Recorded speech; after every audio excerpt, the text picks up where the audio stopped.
Hey, welcome back to my channel. Tonight we are making a single serving chicken stroganoff. I saw this on Felicia Keithley's YouTube channel. I will link that below, as well as the recipe, as well as the Weight Watchers link. So you can take it straight over there and I can tell you exactly how many personal points it will be for you. I am gonna do 2.5 ounces of pasta because pasta is one of my free foods, but you can definitely vary that depending on if it does cost points for you and like where that line is of how little you can spend on your points.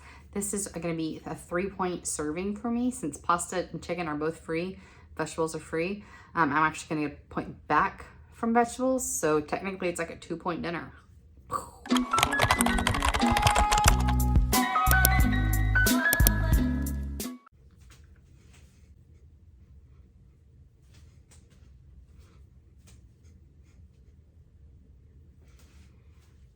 All right.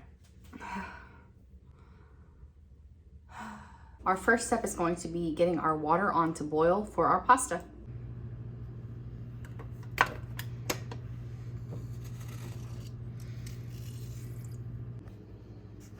I'm going to go ahead and measure out my pasta so that when my water is boiling, this is already ready to go in.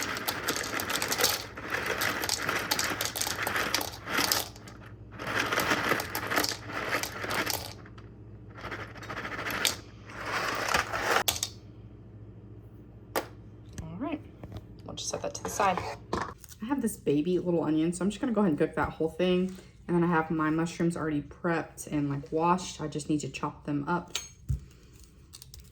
I leave my stem, I leave this on the onion so it makes it easier to dice. Just cut this end off and then cut it in half. And then remove that outer layer.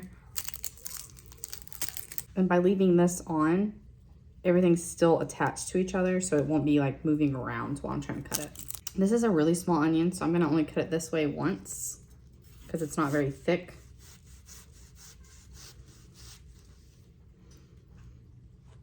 And then I'm gonna cut it this way, but making sure I don't go all the way to the stem. And cut it this way.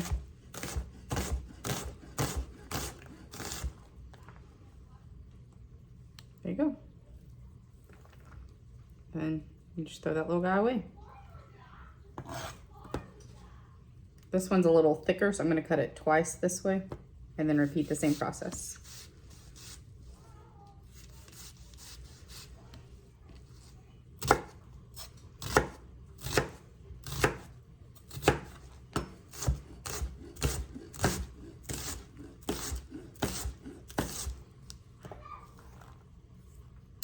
Now that my onion's chopped, I'm gonna go turn on the heat on my non-stick skillet for the vegetables, so that way when these are chopped up, it's gonna be ready to be thrown in there. Because these came already sliced, I'm just gonna roughly chop them.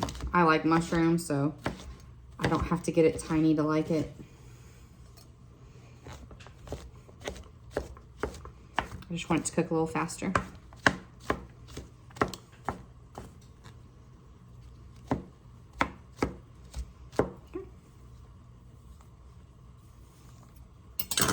That was a very quick veggie prep, and now I'm just going to spray my non-stick skillet with some avocado oil. You can use Pam or whatever kind of spray oil you have. And I'm just gonna let that heat up. I'm gonna let that heat up just a tiny bit longer before I add the vegetables.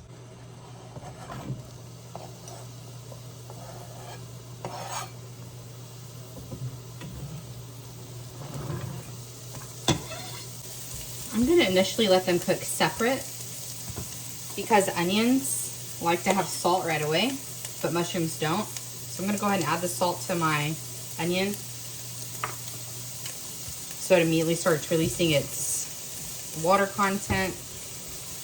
But if you want like a good sear on a mushroom, you need to wait on the salt. While this is doing its thing, we're gonna go prep the chicken. We have our semi-dirty board, it's fine. I'm gonna use chicken tenders because that's what I have defrosted.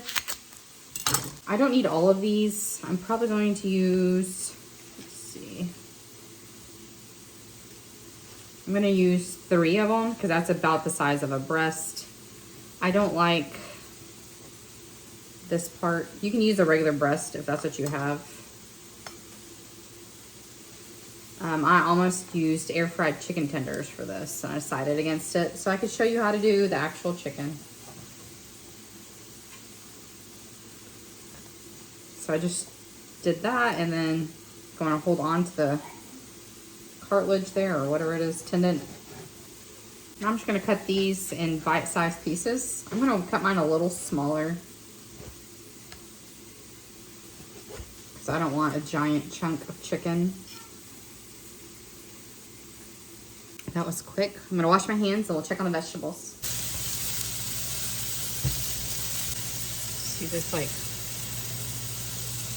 golden brown. Oh, no, you can't. See that golden brown color? That's because we didn't add salt and we just put it there and left it there. We didn't fuss around too much with it. Now I'm going to add salt to all of it and I can mix it all up. I'm going to add a little more oil as well. And then when these are slightly tender but not quite ready, that's when I'm going to add the chicken. I just ran out of my grinder, which is really sad.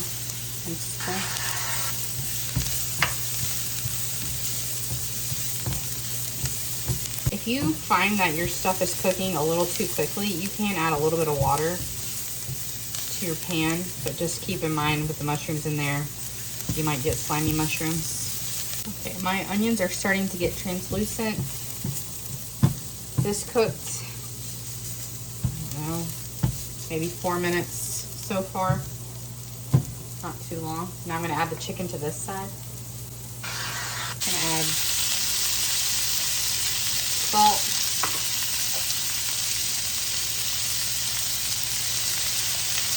pepper, garlic salt, or garlic powder. Because this is a stroganoff, I'm going to add a little bit of paprika.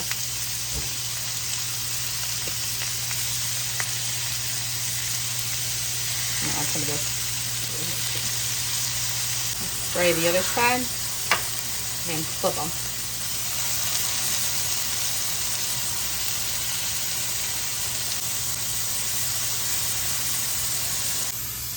Just dropped my pasta in and set my timer on 8 minutes. It hasn't quite come back to a boil.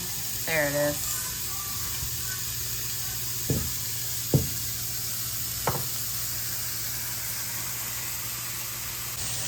My chicken has cooked about 2 minutes per side. I'm going to add a handful of spinach. Mine is frozen, so it's going to take just a little bit longer to come to temperature.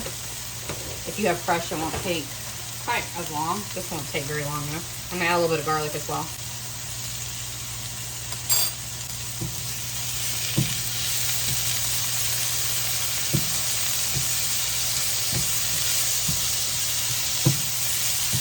Going to cook that about 30 seconds until you can really smell that garlic and your spinach is all wilted. I'm going to turn this off and push this off the heat until my pasta is ready.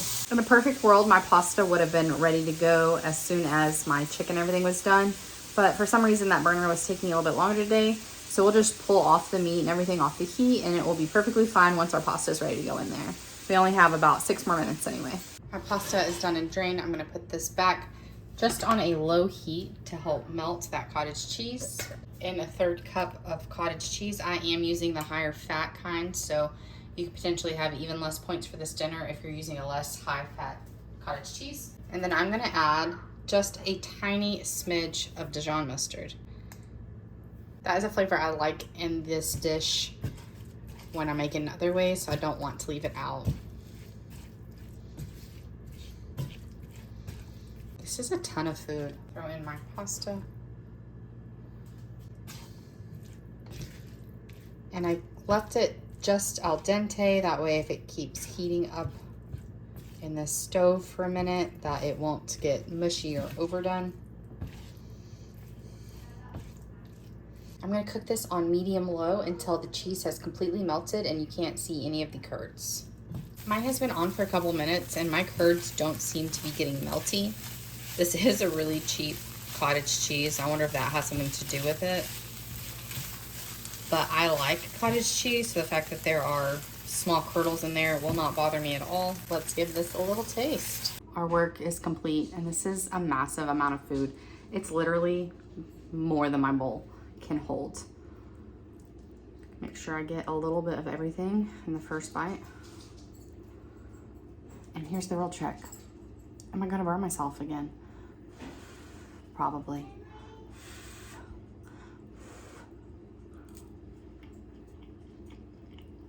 This is pretty good. I think on nights like tonight where I'm by myself and I'm the only one cooking, this will be great. I don't think my family would like this, but this whole bowl is 3 points plus a point back. So if you're having a night where you are really hungry and you are pretty much out of points and you have the same 0 points foods I have, this is an amazing option. Especially if you have a few extra points and you're not gluten-free, you could add some garlic toast on the side to this. And that would be killer. I'm gonna have it just like this, and then I'm gonna have something delicious like chocolate or a good pop. And I'm going to enjoy my night, go watch a movie and relax. I hope you have a good one. I'll see you next time.